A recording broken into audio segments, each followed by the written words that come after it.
D.W. Goes to Washington is quite a delightful episode of Arthur. This is the first segment in the 10th episode of the second season, and it starts off with them trying to decide where they want to go on a weekend vacation. And they end up agreeing to go to Washington, D.C. And Arthur's father makes an absolutely terrible joke about it being a capital idea, and I rolled my eyes colossally, and the person who was in the room with me while I was watching it laughed out loud. It's one of those jokes, and it's rare because the father rarely makes that many jokes. He rarely has that much of a comedic role. So it was kind of surprising use of that character, and I thought it was very effective. And from that point onwards, the episode just went from strength to strength.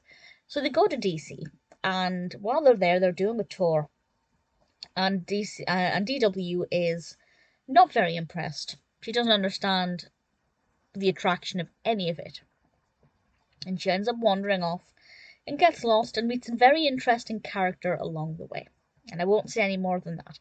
For me, as a Brit, I always find American politics in animation to be very interesting. The way kind of children's cartoons will look at the White House and the president and politics that way.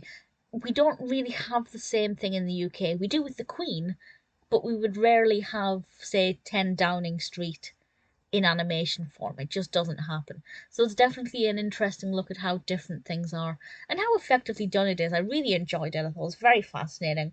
Hopefully it can encourage some young viewers to learn more about the White House and about what goes on in DC and indeed the president.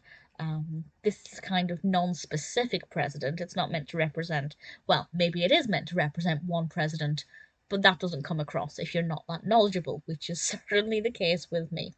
I really liked it. I had a lot of fun with it. I thought it was well animated. I wish they'd called it DW Goes to DC. I think that would have been a much better title. But nevertheless, I really enjoyed it, and it's definitely one that I recommend.